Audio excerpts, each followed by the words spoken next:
What we have is the Sony A7 II, Mark II, second generation, whatever.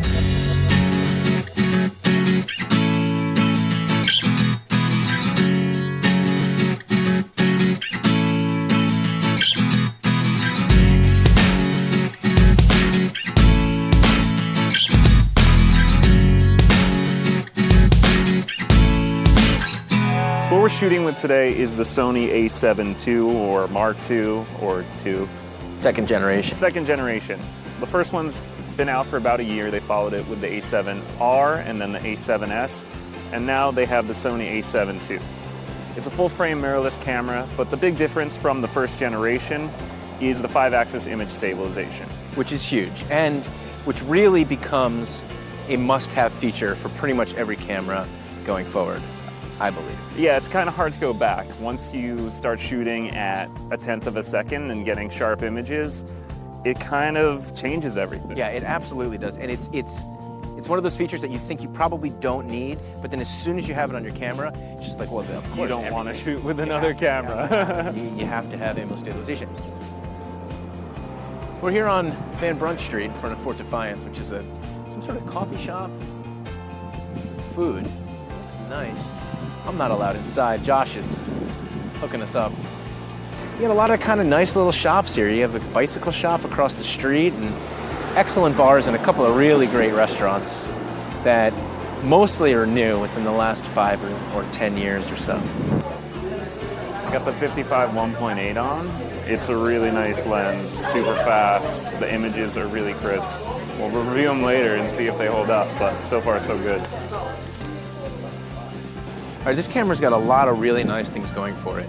One of the main things, which is an improvement over the last version, is this grip feels excellent. And the weight of the camera, it's not a light camera, but it really shouldn't be a light camera because this is a more pro-geared camera. I mean, maybe enthusiast geared, but it's not a camera that you're gonna throw in your pocket, obviously. It's not a camera that you're really gonna be able to just toss willy-nilly into a bag. It has a real nice weight to it. When you're holding it in your hand, it feels like you've got a good grip on it. It's got a really nice balance. And it's a really nice camera to shoot with. So we're here at the ball fields in Red Hook, and we want to see how the autofocus performance is on this camera. Having played with it for the last few days, I could say it's pretty good. There are some caveats to that. It actually does better in wider apertures than it does in more closed down apertures like f/16. I have the camera on autofocus continuous. I also have it on the burst speed of high. Now I am shooting raw, so it does tend to fill up the buffer a little. We'll see how that goes.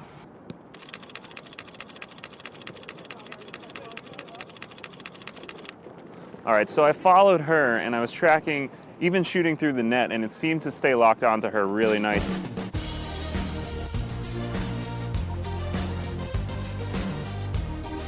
I'm hitting the center button and going into object tracking mode.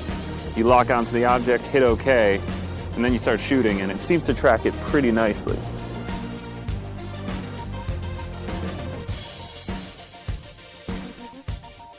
The Wi-Fi features in this camera are relatively straightforward, relatively simple, and pretty good.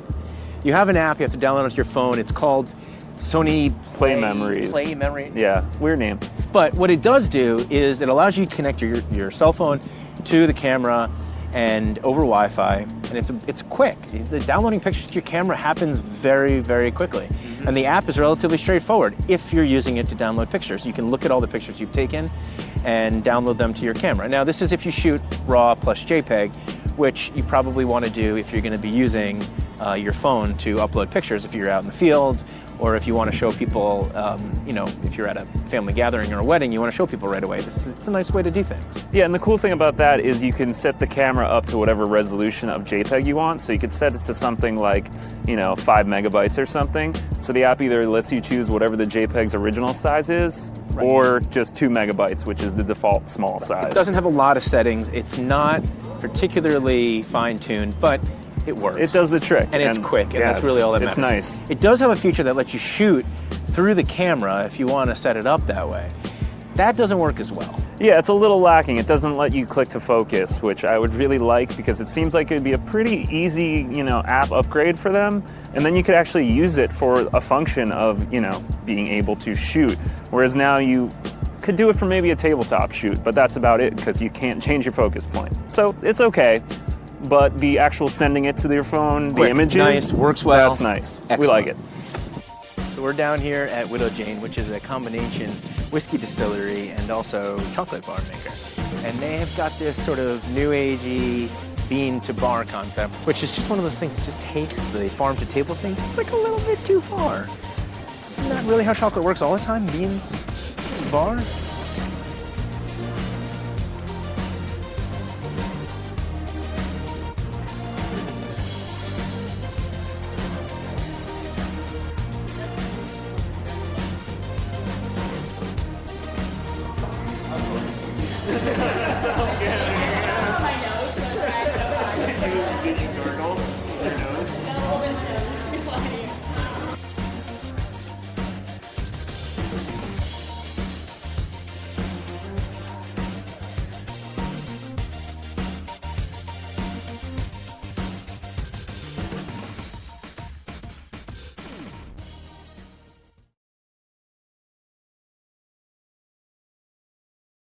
Hey guys, just wanted to do a quick unboxing video.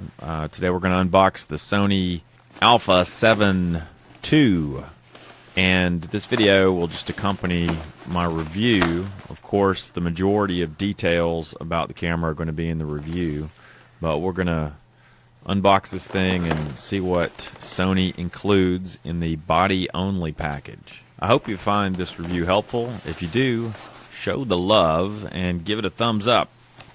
Alright, let's dig into this box.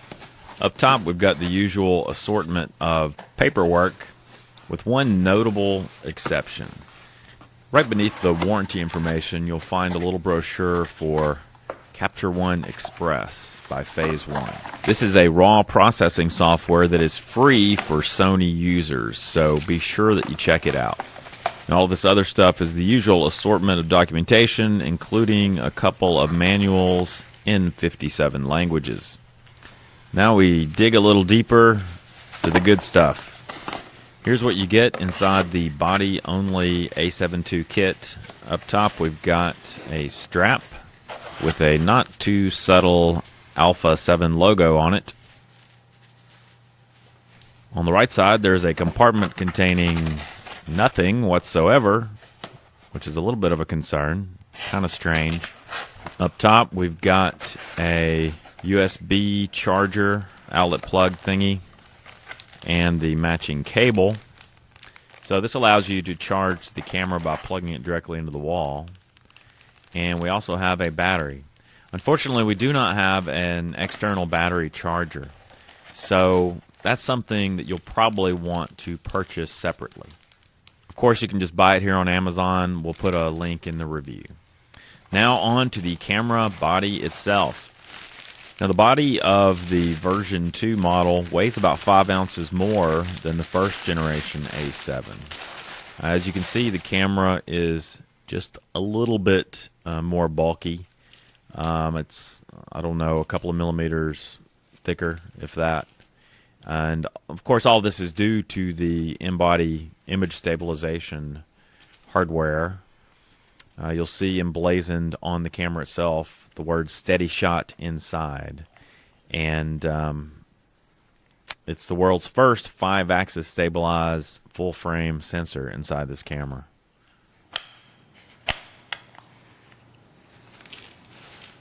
Up top we've got a PASM control dial. We've got an exposure compensation dial. A couple of custom buttons, C1 and C2. And the shutter release button, which is moved to the front of the camera, so it's kind of hanging out on front where your finger would probably be resting anyway. It's a much more natural position. And I know a lot of people are going to upgrade to the A7 II for that very reason. This camera is equipped with a multi-interface shoe, so it accepts all the different multi-interface shoe accessories, like wireless microphones and so forth. Beneath the camera we have the battery compartment, which apparently you need to manually lock shut. On the right side, there's the SD card slot. It's a little bit smaller than the similar slot and door that were in the A7 Mark I. And on the left side, we've got a couple of small doors for micro USB and HDMI. And also, there's a door concealing a mic and headphone input. So that's a quick look at the camera. It definitely feels substantial in your hands. I mean, it's a very solid build, high build quality. You can feel the additional weight, and for some people that's going to be a plus. For others, it'll be a minus. Certainly, if you're using a more substantial telephoto lens, then you might appreciate a little bit of extra substance on the camera end of things. So now we're going to put all the box and materials to the side, and we're going to take a look at the A7 II alongside some other cameras. Here we have a Nikon D7100, a Fuji X100, an old NEX5N, and there's an NEX6 with a 105 millimeter Nikkor attached. I don't have a body cap with me, so yes, I'm going to risk dust in my sensor for the sake of this review. That's definitely taking one for the team. So bear in mind, all of these other cameras are APS-C size sensor cameras. And of course, none of them have in-body image stabilization.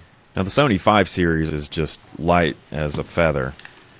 But you put it next to the A7 and you might see some family resemblance. The A7 looks like the NEX5 and a DSLR had a baby.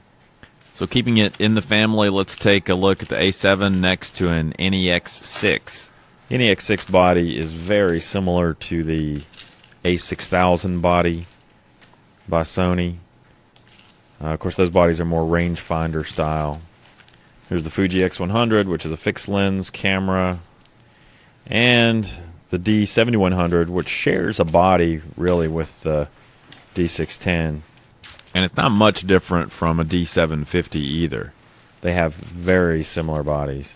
So if you're shopping the D610 vis-a-vis the A7, this might be of some help. You can see the A7 is much smaller in size, even though it has a built-in image stabilization system. So finally, let's attach a lens to our new A7 II and see how it looks. This is an old Nikkor 50mm f1.4, and I'm using a very basic lens adapter with it. It feels really well balanced on this camera, actually. The extra girth in the body of the A7 II just serves to kind of stabilize a larger, older piece of glass like this. And of course now, thanks to the technology inside this camera, we've got steady shot paired with this lens that's probably 40 years old. So that is a really cool and exciting feature. So that's what's inside the box of the Sony Alpha 7 II body only edition. I hope you found this video and the review helpful. You can check back to this review periodically, as it will be updated as I spend additional time with the camera. But now it's time to go take some photographs. Thanks, guys.